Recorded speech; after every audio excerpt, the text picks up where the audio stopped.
Hello everyone, नमस्कार। एक बार फिर से स्वागत है आप सभी का लोधा क्लासेस के बीए प्लेटफॉर्म पर। बीए फर्स्ट ईयर में भारतीय संविधान इंडियन कॉन्स्टिट्यूशन के सीरीज को कंटिन्यू करते हुए आज के सेशन में हम बात करेंगे राष्ट्रपति के एक और टॉपिक राष्ट्रपति के निर्वाचन पर। तो दोस्तों, आज के सेशन में हम जानने का प्रयास करेंगे कि समानुपातिक जो प्रणाली होती है, समानुपातिक जो पद्धति होती है या एकल संक्रमणीय मत पद्धति होती है क्या है, और राष्ट्रपति का चुनाव या निर्वाचन किस प्रकार से होता है, इसमें कौन कौन भाग लेते हैं, ये पूरे विस्तार से आज हम इसमें जानने वाले हैं। तो दोस्तों, ये थोड़ा सा एक थ्योरेटिकल सेशन होगा आज का। समझते हुए, अगर इसको पूरे व्यवहारिक रूप से समझते हुए अगर आगे बढ़ेंगे तो इसका थ्योरेटिकल पार्ट आपको एग्जाम में लिखने में भी प्रॉब्लम नहीं आएगी, और विशेषकर कॉम्पिटिटिव एग्जाम वाले आप लोगों के लिए एक विशेष रूप से बेहतरीन तथ्य मिलने वाले हैं इसमें।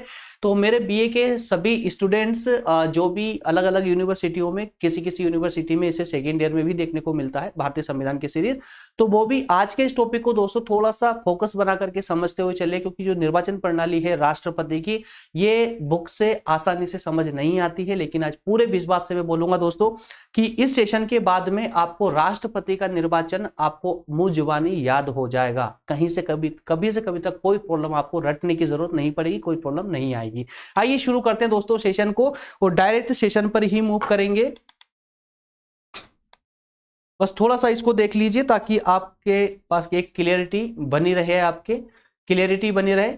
भारतीय थर्ड यूनिट के अंतर्गत, संविधान की थर्ड यूनिट में हम बीए फर्स्ट ईयर के सिलेबस के अकॉर्डिंग संघीय कार्यपालिका, इसी के अंतर्गत दोस्तों हमने राष्ट्रपति वाले सेशन को स्टार्ट किया है, जिसमें पहले हमें राष्ट्रपति को पढ़ना है ना। तो राष्ट्रपति की शक्तियों पर हम चर्चा कर चुके थे, और आज हम बात कर रहे हैं राष्ट्रपति के निर्वाचन की, ठीक है ना। इसके बाद में हम प्रधानमंत्री, एक सेकेंड, इसके बाद प्रधानमंत्री और मंत्रिमंडल वाला सेशन और रह जाता है। तो इसके तुरंत बाद में प्रधानमंत्री और मंत्रिमंडल का होगा। इसके बाद हम राज्य कार्यपालिका पर आ जाएंगे, और इसी प्रकार से राज्य कार्यपालिका में पहले हम राज्यपाल पर चर्चा करेंगे, उसके बाद में मुख्यमंत्री और बाकी मंत्रिमंडल, इस पर चर्चा करेंगे। क्लियर है? इस प्रकार से हमारा ये सेशन पूरा, ये थर्ड यूनिट इसकी कंप्लीट हो जाएगी। क्लियर है? चलिए दोस्तों, आज के सेशन में सिंपल सी बात है, सबसे पहले व्याख्या देखेंगे, उसके बाद राष्ट्रपति बनने के लिए क्या योग्यता होनी चाहिए, उसके बाद राष्ट्रपति का निर्वाचन कैसे होता है, ये हमारा आज का मेन तथ्य क्या है,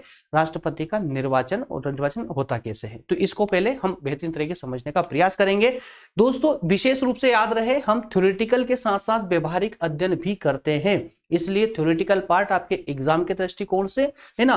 पीडीएफ आप सभी को पता ही है, इसकी सबकी पीडीएफ आपको डिस्क्रिप्शन में डाल दी जाती है, जहां से आप कंटिन्यू अपने नोट्स को व्यवस्थित रख सकते हैं, ताकि एग्जाम के टाइम आप रिवीजन कर पाए, है ना। सटीक नोट्स है हमारे द्वारा, ये जो नोट्स बनाए जाते हैं आप लोगों के एग्जाम के दृष्टिकोण से बनाए जाते हैं। आइए दोस्तों, सबसे पहले हम व्याख्या की बात करें, राष्ट्रपति की जहां बात करते हैं दोस्तों, तो बेसिकली तो देखिए ज्यादा हमें यहाँ चर्चा करने की आवश्यकता नहीं है, और वो क्यों नहीं है, क्योंकि राष्ट्रपति के सामान्य तथ्यों पर हम इससे पहले वाले सेशन में पूरे विस्तार से चर्चा कर चुके हैं कि राष्ट्रपति क्या है, उसकी भूमिका क्या है, कितनी कौन कौन सी उनके पास शक्तियां प्राप्त है, सारी बातें हम इससे पहले वाले सेशन में कर चुके हैं। अगर नहीं देखा है तो उसको जरूर देखिएगा, तभी राष्ट्रपति का पूरा टॉपिक समझ आएगा। हालांकि आज का टॉपिक एक पृथक रूप से इसलिए भी लिया गया है क्योंकि आपके एग्जाम में इसका एक सेपरेट क्वेश्चन आपको परीक्षा में देखने को मिलता है, राष्ट्रपति के निर्वाचन को समझाइए, इस प्रकार से एक सेपरेट क्वेश्चन मिलता है, इसीलिए हमने सेपरेट लेक्चर इस पर लिया है।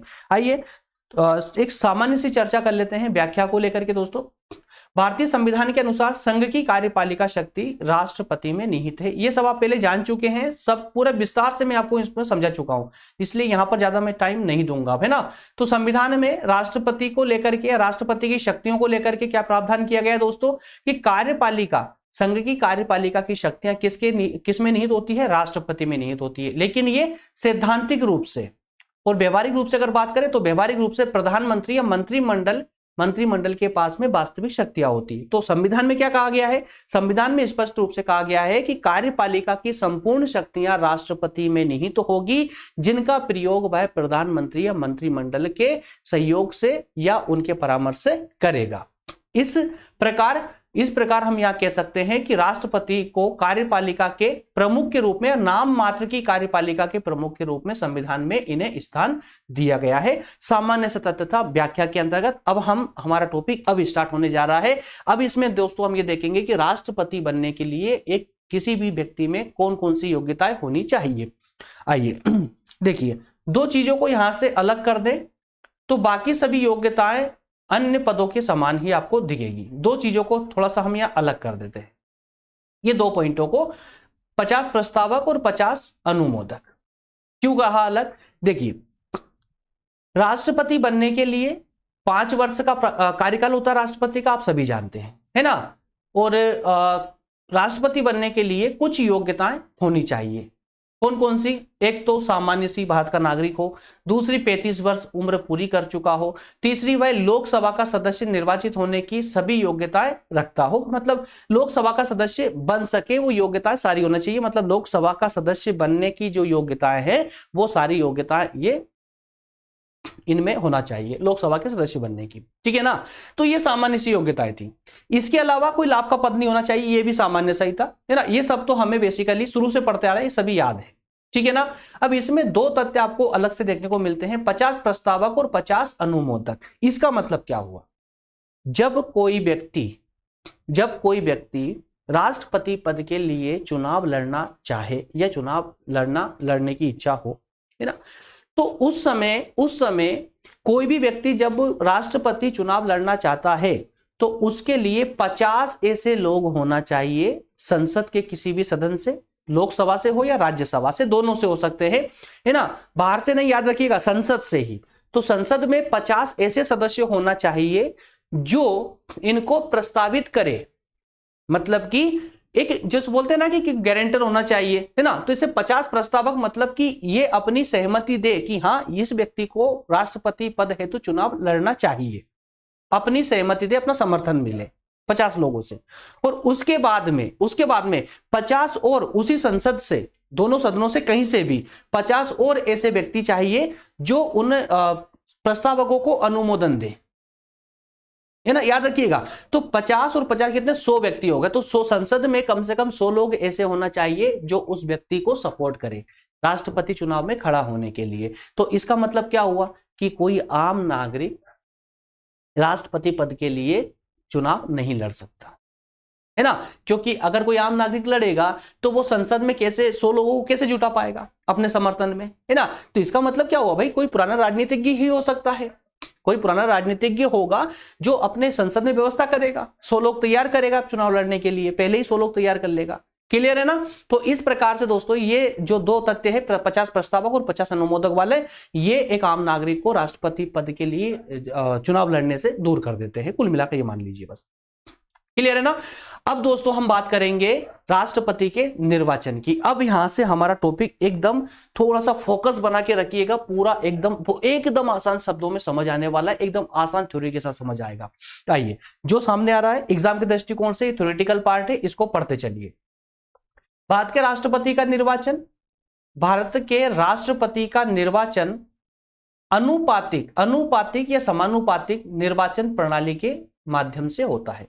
किसके माध्यम से होता है? अनुपातिक निर्वाचन प्रणाली के द्वारा होता है और एकल संक्रमणीय मत पद्धति के आधार पर होता है। समझिए यहां पर अनुपातिक या समानुपातिक निर्वाचन प्रणाली के द्वारा और एकल संक्रमणीय मत पद्धति के आधार पर इनका निर्वाचन होता है। तो ये दो अलग अलग टर्म है और इन दो अलग अलग टर्मों को ही हमें समझना है। क्या होता है अनुपातिक निर्वाचन प्रणाली और क्या होता है एकल संक्रमणीय मत पद्धति, इनको भी हम बेहतर तरीके से समझने वाले हैं, ठीक है ना। तो इनके आधार संविधान के अनुसार राष्ट्रपति का निर्वाचन एक निर्वाचक मंडल के द्वारा किया जाएगा।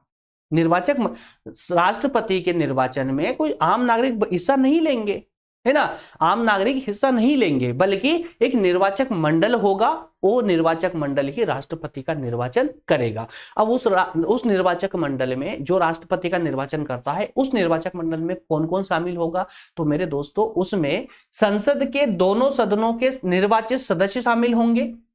प्रथम तो ये कि इस निर्वाचक मंडल में संसद के दोनों सदन अर्थात लोकसभा और राज्यसभा में जो सदस्य निर्वाचित होकर आए ना, सिर्फ वो शामिल होंगे। याद रखिएगा, क्यों है ना, ये भी मैं समझाने वाला हूं आगे चल करके, है ना, आगे सब क्लियर करूंगा कौन निर्वाचित होते हैं और कौन मनोनीत होते हैं। वैसे मैं बता चुका हूं आप लोगों को पहले भी, है ना। बस आप इतना याद रखेंगे, यहां पर पहले तो संसद के दोनों सदनों के निर्वाचित सदस्य भाग लेंगे और दूसरे में होगा राज्य के जो विधानसभा के सदस्य है, राज्य के विधानसभा ही बोली डायरेक्ट, विधानमंडल की अपेक्षा आप विधानसभा भी आप इस्तेमाल यहां कर सकते हैं, विधानमंडल की अपेक्षा विधानसभा, है ना। तो राज्य की विधानसभा, विधानसभा, राज्य की विधानसभा, विधानसभा, राज्य की विधानसभा के निर्वाचित सदस्य इसमें भाग लेंगे। बस ये लोग होते हैं संसद के दोनों सदन के निर्वाचित सदस्य और राज्यों की विधानसभा के निर्वाचित सदस्य, मात्र ये भाग लेंगे। ये निर्वाचक मंडल इस प्रकार तैयार हो जाएगा बनकर।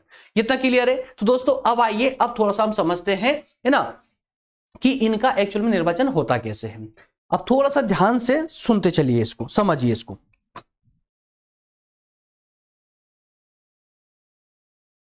ओके, देखिए मैं आपको पहले भी बता चुका हूं, एक बार मैं फिर से आपको एक्सप्लेन करने वाला हूं, जिससे आपके मस्तिष्क में जो एक पुराना रिवीजन हो जाएगा आपका। देखिए जिस तरह से केंद्र में अगर हम बात करें तो क्या होती है दोस्तों, केंद्र में संसद होती है, केंद्र में संसद होती है ना।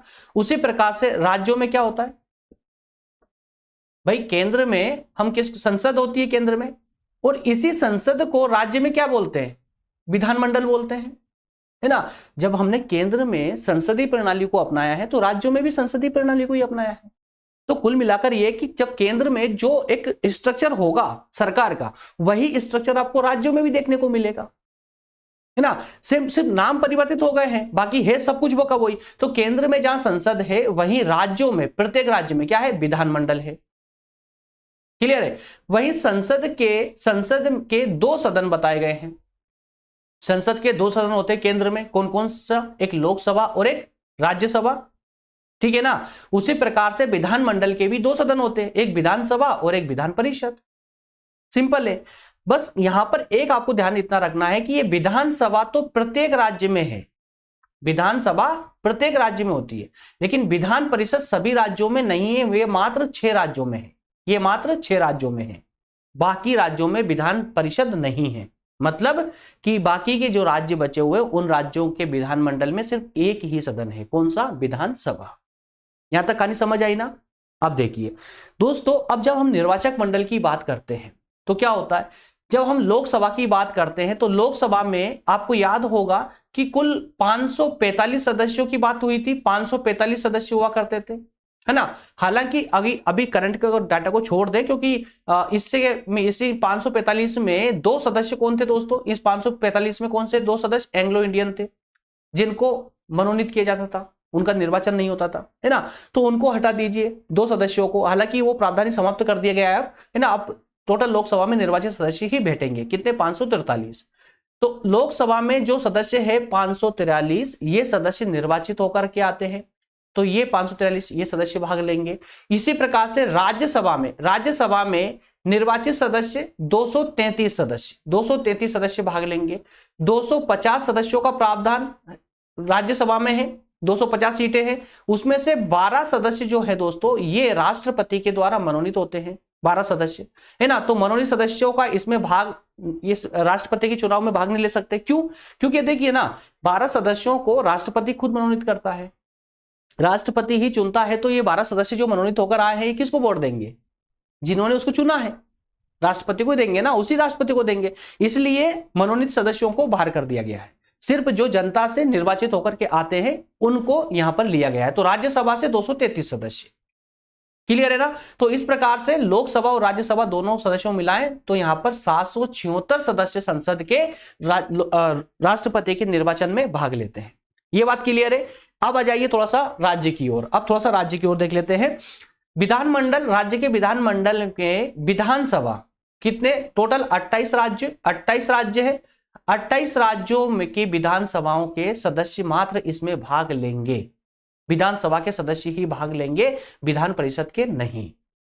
अब यहां पर हमारे दिमाग में एक क्वेश्चन जरूर आना चाहिए, क्या, कि सर जब केंद्र की हम बात कर रहे थे तो लोकसभा के सदस्य भाग ले रहे थे, तो राज्यों में विधानसभा के सदस्य भाग ले रहे, ये बात हजम होती है।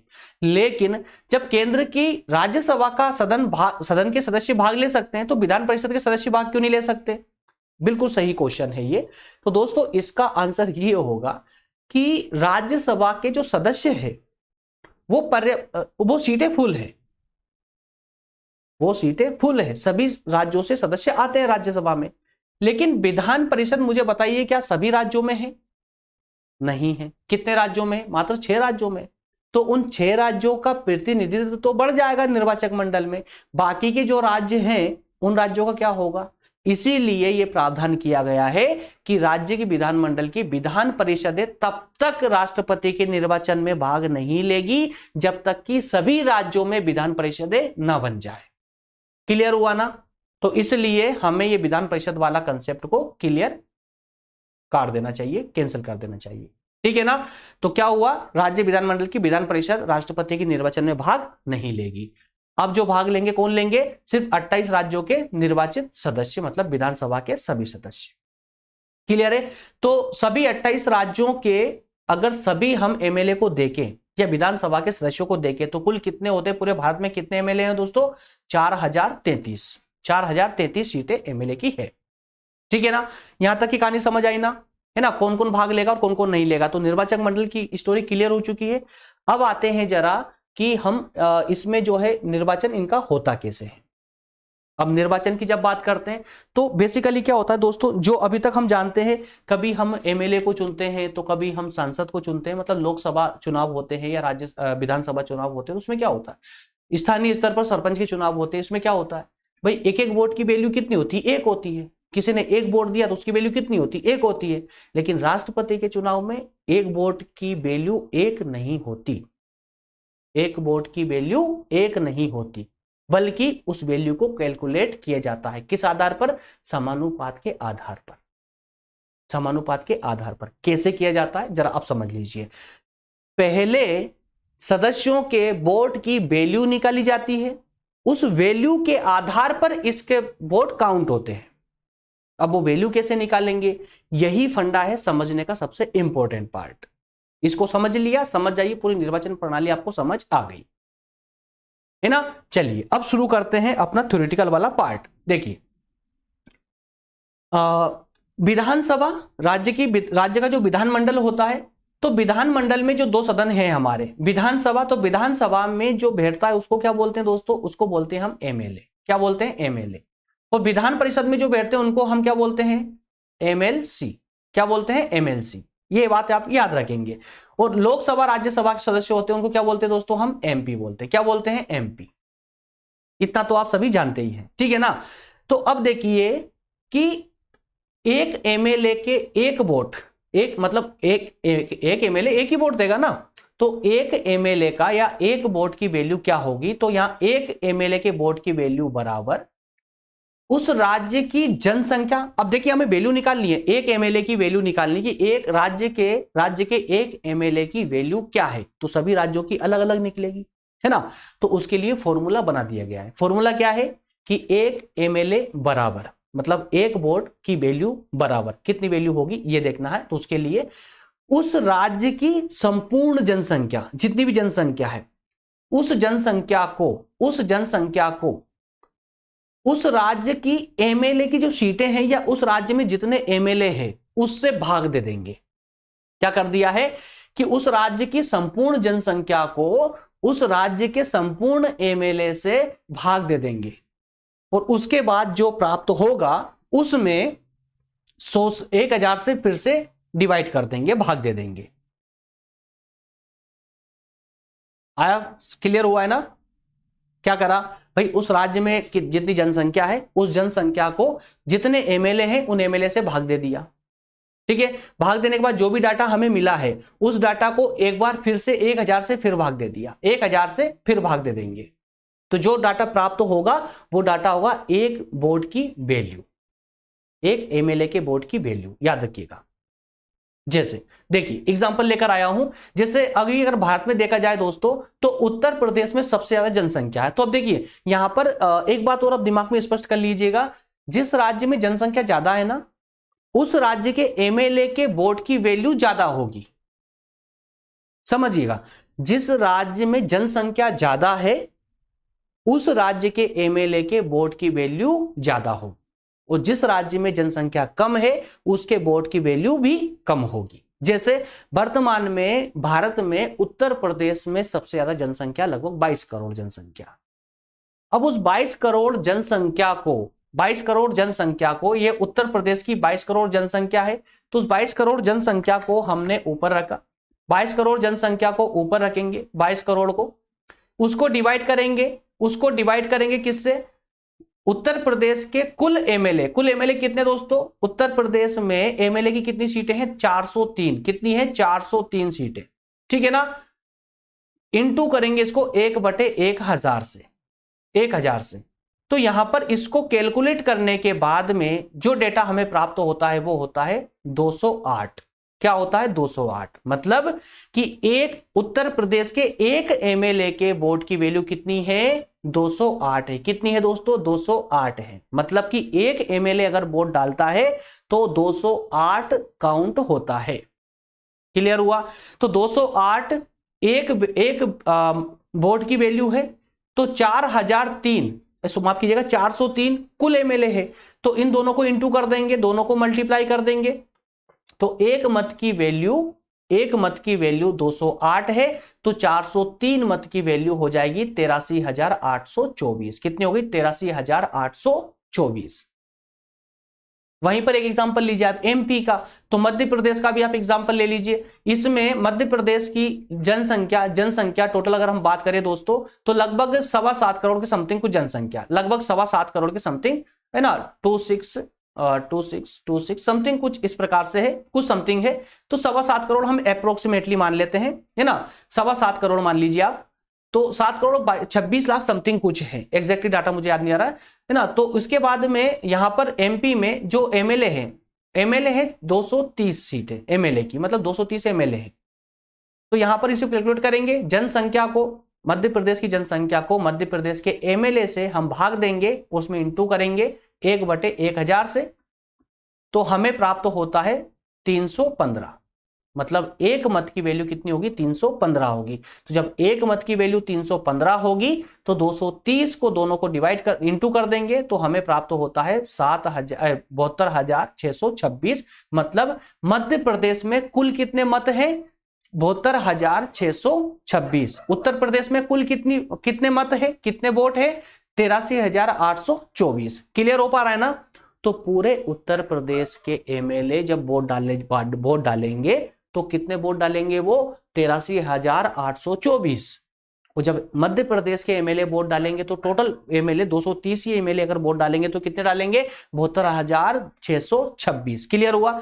अब लेकिन एक छोटे से राज्य को भी देख लीजिए, इसकी जनसंख्या सबसे कम है, सिक्किम की जनसंख्या बहुत ही कम है ना। तो वहां पर जो एमएलए हैं वो टोटल कितने एमएलए हैं दोस्तों? वहां एमएलए हैं 32 एमएलए, मात्र 32 सीटें एमएलए की।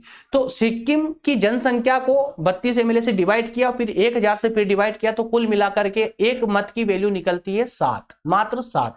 जैसा मैंने बताया था कि जितनी ज्यादा जनसंख्या राज्य की उतनी ज्यादा वैल्यू रहेगी एक मत की, है ना। तो सिक्किम में एक मत की वैल्यू 7 और टोटल सीट कितनी है? 32। दोनों को इंटू करेंगे तो कितना हो जाएगा? 224। तो इस प्रकार हम ये देख सकते हैं यहां पर कि सबसे ज्यादा वैल्यू वाले कोई सांसद एमपी है, माफ कीजिएगा एमएलए है, तो वो है उत्तर प्रदेश से, और सबसे कम देखा जाए तो सिक्किम से। ठीक है ना। तो इस प्रकार से अगर यही कैलकुलेशन जो हमने उत्तर प्रदेश, एमपी और सिक्किम को लेकर के किया है, यही कैलकुलेशन सभी 28 राज्यों के साथ किए जाएंगे, तब जाकर जो संपूर्ण डेटा कलेक्ट होगा, मतलब संपूर्ण जो मत निकलेंगे वो निकलेंगे कुल मिलाकर के 5,43,231। कितना दोस्तों? 5,43,231। 5,43,231 ये डेटा हमें प्राप्त होता है। मतलब कि सभी राज्य, 28 राज्यों के विधानसभा के सदस्य, मतलब एमएलए अगर वोट डालेंगे तो कितने वोट डालेंगे? उनके 5,43,231 वोट डालेंगे। ये क्लियर हुआ है ना? सभी 28 राज्यों के एमएलए मतलब कितने? 4,033। ये लिखा हुआ 4,033 एमएलए, है ना। तो 4,033 एमएलए के वोट की वैल्यू कितनी है? 5,43,231 वैल्यू है। यहां तक का क्लियर हुआ है ना? इसमें कोई कंफ्यूजन तो नहीं है? अब देखिए, अब हमने जो है एमएलए की तो निकाल ली, राज्य से जो एमएलए आ रहे हैं उन एमएलए के हमने वोट की वैल्यू निकाल ली। अब चलिए सांसदों की निकाल लेते हैं, सांसदों की निकाल लेते हैं, है ना। तो सांसद टोटल हमारे पास कितने हैं दोस्तों, 776 सांसद है। इनका फॉर्मूला भी एकदम आसान है, कुछ भी नहीं है। सांसद को हम क्या बोलते हैं, एमपी बोलते हैं ना। तो एमपी, एक एमपी की वैल्यू, मतलब एक वोट की, एमपी के एक वोट की वैल्यू क्या हो जाएगी, कुल एमएलए। कुल एमएलए के वोट कितने हैं, डिवाइड बाय कुल एमपी। तो कुल एमएलए कितने हो गए दोस्तों, कुल एमएलए की वोट कितने हो गए, 5,43,231। तो कैसे लगाएंगे, 5,43,231 डिवाइड बाय कुल एमपी। कितने हैं कुल एमपी, 776 कुल एमपी है ना। 243 राज्य लोकसभा से और 233 राज्यसभा से, कुल मिलाकर के 776 हो गए।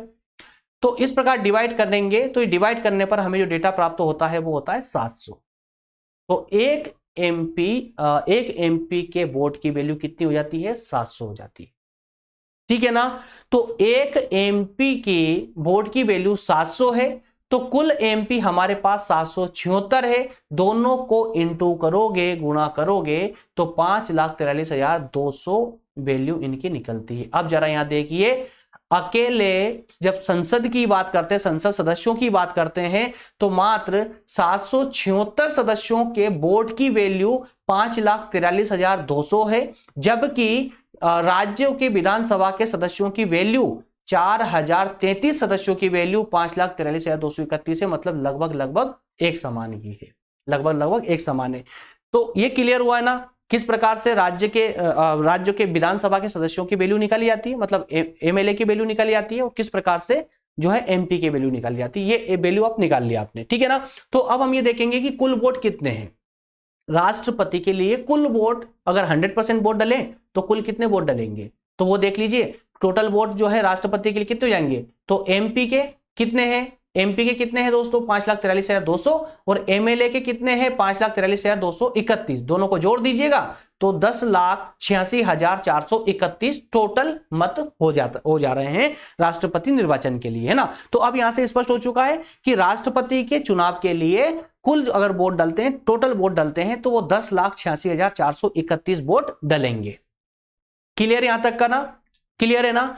अब चलिए आइए, अब हम समझते हैं कि इनका निर्वाचन होगा कि देखिए डेटा मैंने आप लोगों को दे रखा है, डेटा दे रखा है, ये आपके एग्जाम के दृष्टिकोण से आपको एग्जाम में लिखना कैसे।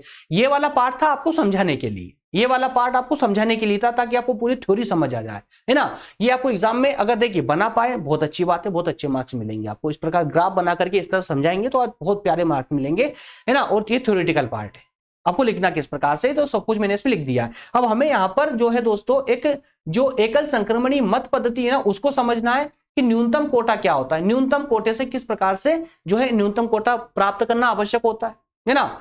तो ये सब क्या होता है, इस सबको हम जो है समझने वाले। तो ये पूरी थ्योरी है दोनों की, विधानसभा के सदस्यों की और जो है एमएलए की और एमपी दोनों की। इसको आप पढ़ लीजिएगा, ठीक है ना। ये पूरा आप पढ़ेंगे एक बार में समझ आ जाएगा, ठीक है। अब चलिए आते हैं दोस्तों कि ये जो समानुपात होता है, समानुपाती जो प्रणाली होती है या एकल संक्रमणी मत पद्धति होती है, क्या होती है इसको समझिए। देखिए क्या होता है कि हम सामान्य चुनाव में जब भाग लेते हैं तो क्या होता है, मान लेते हैं कोई 4 कैंडिडेट खड़े हुए हैं, 4 कैंडिडेट खड़े हुए ABCD सामान्य चुनाव, जैसे कि लोकसभा के चुनाव मान लीजिए, विधानसभा के चुनाव मान लीजिए।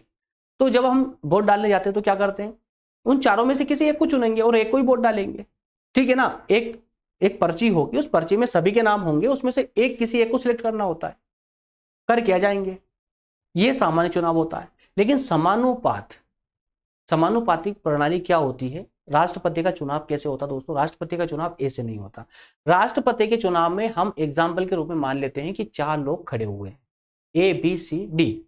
अब जो भी उनको वोट डालने जाएगा उसे चारों को ही वोट डालना है, एक को नहीं डालना है, चारों को वोट डालेगा वो, है ना।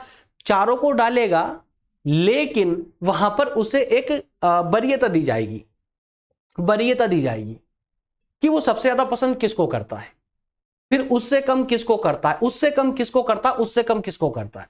आइए करके देख लेते हैं, समझ लेते हैं इसको। देखिए जैसे मानते हैं दोस्तों कि एक सदस्य आया वोट डालने के लिए, एक वोट डालने के लिए आया, तो उसने कहा कि यार देखिए 4 कैंडिडेट खड़े हैं ABCD, 4 कैंडिडेट हैं जो राष्ट्रपति चुनाव के लिए खड़े हुए हैं, ठीक है ना। 4 ये राष्ट्रपति बनना चाहते, चारों में से कोई एक बनेगा, ठीक है ना। अब कोई एक वोट डालने आते हैं तो वो बोलता है कि यार मुझे सबसे ज्यादा जो मतलब मैं जो सबसे ज्यादा जिसको वरीयता देता हूं कि बी को वरीयता देता हूं, मतलब कि एक नंबर पे मैं बी को रखूंगा, एक नंबर को बी को रखूंगा, एक नंबर पे, ठीक है ना, एक नंबर पर उन्होंने बी को रखा। तो उनके बी के बाद में किसको वरीयता दो, क्योंकि उनको डालना चारों को है, कंपलसरी है ये। तो उसके बाद उन्होंने बोला कि मैं 2 नंबर पर ए को रखना चाहूंगा, 3 नंबर पर सी को रखना चाहूंगा, 4 नंबर पर। अब चूंकि डालना ही है तो फिर मैं डी को बिल्कुल पसंद तो नहीं करता हूं, लेकिन फिर भी ठीक है डाल देता हूं भैया, जरूरी है तो फिर 4 नंबर आपको देता हूं। दूसरा कैंडिडेट आता है वो बोलता है कि यार नहीं, मुझे ए को 1 नंबर देता हूं, मतलब कि मेरे लिए ए प्रथम है ना। उसके बाद अगर ए नहीं बन पाते हैं तो फिर चलो ठीक काम करते हैं, बी को दे देता हूं। उसके बाद उसने बोला कि सी को तो मैं बिल्कुल पसंद नहीं करता हूं, एक काम करते हैं डी को 3 नंबर देते हैं और सी को 4 नंबर। ये वरीयता चलती है। फिर थर्ड नंबर पे आते हैं, तीसरे पे कोई तीसरा कैंडिडेट आता है वोट डालने के लिए, तीसरा कोई व्यक्ति आता है तो उन्होंने कहा कि यार मैं ए को नहीं, मुझे ना डी सबसे ज्यादा पसंद है तो मैं डी को 1 नंबर देता हूं। सी को एक काम करते हैं मैं 2 नंबर देता हूं, बी को 3 और ए को 4 नंबर, ठीक है ना। अब कोई एक व्यक्ति और आ जाता है और वोट डालने आता, ऐसे कंप्लीट सभी सदस्य वोट डालेंगे, संसद भी आएंगे, एमएलए भी आएंगे और एमपी भी आएंगे, सभी वोट डालेंगे, है ना। इसी प्रकार से वरीयता के रूप में ही वोट डालेंगे, फिर सब उनकी काउंटिंग होगी। काउंटिंग कैसे होती है वो समझना जरूरी है, उसी के माध्यम से इनका सिलेक्शन होता है। एक क्रम और डाल दे, चलो एक और देख ले समझने के लिए। कोई आए, उन्होंने बोला कि यार मैं ए को 1 नंबर देना चाहता हूं, बी को 3 नंबर दूंगा, सी को 4 नंबर और डी को 2 नंबर। चलिए मान लेते हैं कि ये प्रकार से पूरे निर्वाचन हो चुके हैं, सभी सदस्य अपना वोट डाल चुके हैं, ठीक है ना, सभी सदस्य अपना वोट डाल चुके हैं। अब इनकी मतगणना कैसे होती है? मतगणना चरणों में होती है, चरणों में होती है। जब कोई कैंडिडेट पहले चरण में अगर अपनी वरीयता के आधार पर अगर जो है पास हो जाते हैं, निकल जाते हैं तो वो राष्ट्रपति बन जाएंगे। लेकिन अगर नहीं होते तो फिर वो दूसरे चरण में चला जाएगा। वो क्रम दूसरे चरण में कैसे होगा देखिए। प्रथम चरण में दोस्तों यहां पर काउंटिंग होती है कि प्रथम वरीयता किसको मिली है, प्रथम वरीयता किसको मिली है। तो यहां पर ए को प्रथम वरीयता कितनी बार मिली है, कितनी बार मिली दोस्तों, यहां पर 1 और 1 2 बार इनको प्रथम चरण में 2 बार वरीयता मिली है। बी को प्रथम चरण में 1 ही बार मिली है। सी को प्रथम चरण में बिल्कुल नहीं मिली, 0। डी को प्रथम चरण में 1 बार मिली है, ठीक है ना। तो अब यहां पर जिनको प्रथम चरण में वरीयता नहीं मिली या दूसरे चरण में भी वरीयता नहीं मिली, है ना, उसको अब यहां से बाहर कर दिया जाएगा। तो देखिए यहां पर क्या होता है, देखिए प्रथम चरण में ए को भी वरीयता मिली है, बी को भी मिली है और डी को भी मिली है, सी को नहीं मिली, इसलिए सी को यहां से अब बाहर कर दिया जाएगा। उनको बोला कि भैया आप अब घर जाइए, है ना, आप अब घर जाइए, है ना, और आपके जो ये है सब जो वोट हैं अब ये तीनों को बांट दिए जाएंगे, ठीक है ना। अब उसके बाद में होगा दूसरा चरण, क्योंकि अभी तक वो देखिए यहां पर प्रथम चरण में ए को 2 बार मिली हुई है, बी को भी मिली हुई है, सी को भी मिली हुई है, लेकिन यहां पर ए को 2 बार मिल चुकी है, ए को 2 बार मिल चुकी है, इसलिए यहां पर प्रथम चरण में ही ए कैंडिडेट को राष्ट्रपति के लिए सिलेक्ट कर लिया जाएगा। लेकिन अगर मान ले 2 मिनट के लिए मान लीजिए, क्योंकि यहां पर एंड करूंगा तो आपको दूसरा तीसरा चरण समझ नहीं आएगा, तो इस प्रोसेस के माध्यम से तो प्रथम चरण में ही एक कैंडिडेट सिलेक्ट हो जाते हैं। लेकिन कंडीशन फंस गई, मान लीजिए 2 मिनट के लिए मान लीजिए कि बी को भी यहां पर पहले वरीयता क्रम में पहली बार 2 बार मिल चुकी थी, मतलब यहां 3 की जगह मान लीजिए कि यहां 3 की जगह इनको 1 मिल चुका था, यहां 1 नहीं, है ना, अरे एक मान लीजिएगा आप लोग कि यहां पर भी बी भी जो है 2 बार पहली वरीयता में आ चुके थे। तो अब देखिए यहां पर क्या होगा, टाई हो गया ना भाई, ए के पास भी 2 और बी के पास भी 2 है, प्रथम क्रम की। तो इस प्रकार से फिर दूसरे चरण में जाएंगे, तो दूसरे चरण में अब दूसरी वरीयता को गिना जाएगा। तो देखिए ए के पास में दूसरी वरीयता में कितनी बार है, 1 बार आए हुए हैं, बी कितनी बार है दूसरी वरीयता में, 1 बार, ठीक है ना, और सी को तो हटा ही दिया गया तो कैंसिल ही हो गए, डी 1 बार, ठीक है। तो तीनों के पास में है दूसरी वरीयता भी, तो यहां पर भी फाइनल नहीं हो पाएगा। अब तीसरे क्रम में जाएंगे, तीसरी वरीयता को जांचेंगे, तो तीसरी वरीयता इनके पास बिल्कुल नहीं है, बी में इनके पास में 2 बार है, 2 बार है, इसको हटा दिया गया था। यहां पर इनके पास 1 बार है, तो अब इस तीसरे क्रम में ए हट जाएगा और बी के पास चूंकि 2 बार तीसरे क्रम में वरीयता प्राप्त हुई है, तो इस तीसरे चरण में बी कैंडिडेट बन जाएंगे। क्लियर हुआ है क्या? लेकिन व्यवहारिक रूप से अगर देखा जाए तो ये नौबत ज्यादा नहीं आती है, दूसरे, तीसरे, चौथे चरण की नौबत नहीं आती है, प्रथम चरण में ही सिलेक्शन हो जाता है। दूसरे चरण तक आने की घटना अभी तक सिर्फ 1 बार घटी थी। उन राष्ट्रपति साहब का मुझे नाम याद नहीं आ रहा है, माफ कीजिएगा, है ना, लेकिन कभी आप पुस्तकों से पढ़ेंगे तो वहां पर आपको पढ़ने को मिल जाएगा। मैंने भी सिर्फ 1 बार पढ़ा था, तो दिमाग से जो है उनका नाम स्लिप हो रहा है। एक राष्ट्रपति साहब है, सिर्फ 1 बार ये घटना घटी थी कि दूसरे चरण तक आने की नौबत आई थी, नहीं तो प्रथम चरण में ही ये मैटर क्लियर हो जाता है। जैसे कि हमारा दिन क्लियर हो चुका था, ए कैंडिडेट को राष्ट्रपति घोषित कर दिया गया प्रथम में ही, ठीक है ना। तो इस प्रकार से समान अनुपात में वरीयता क्रम के आधार पर समान अनुपात में इनको वोट डाला जाता है, इसलिए समान अनुपात प्रणाली इसे कहा जाता है। एकल संक्रमणीय मत पद्धति ये गुप्त प्रणाली होती है, है ना, और इस पूरी प्रोसेस के आधार पर ही राष्ट्रपति का निर्वाचन तय होता है। मेरे ख्याल से दोस्तों अभी तक ये पूरा फंडा आपको, पूरी प्रोसेस आपकी क्लियर हो चुकी होगी। अब यह जो थ्योरेटिकल पार्ट मैंने छुड़वाया था आप लोगों से, अब इसको पढ़ेंगे तो आपको पूरा क्लियर हो जाएगा। जो मैंने समझाया आपको वही सब कुछ इसके अंदर लिखा हुआ है, ठीक है ना। मैं पढ़ करके अनावश्यक रूप से समय को और ज्यादा लंबा नहीं करूंगा, ठीक है ना। आप पढ़ेंगे तो आपको भी समझ आ जाएगा, कोई डाउट नहीं बचेगा। ये बस ये 3 स्लाइड मात्र आपको पढ़नी है, ये 3 स्लाइड पढ़नी है। एक तो ये राज्य की विधानसभा, है ना, विधानसभा के सदस्य कैसे आते हैं, उनका जो एक वैल्यू निकालते हैं, है ना, एमएलए के वोट की जो वैल्यू निकालते हैं वो कैसे निकालते हैं, तो ये फॉर्मूला दिया गया है, उसकी प्रोसेस ऊपर ये लिखी हुई है। उसके बाद में एमपी के वोट की वैल्यू कैसे निकालते हैं, तो ये दूसरी स्लाइड में है। वो तीसरी वाली स्लाइड में पूरी प्रोसेस है कि इनकी जो चुनाव की जो गणना होती है, अनुपातिक आधार क्या होता है ना, जो हमने अभी 4 क्रम में समझा है, वरीयता क्रम में, वो सब इसके अंदर लिखा हुआ है। उम्मीद करता हूं दोस्तों सेशन आपको कंप्लीटली समझ आया होगा।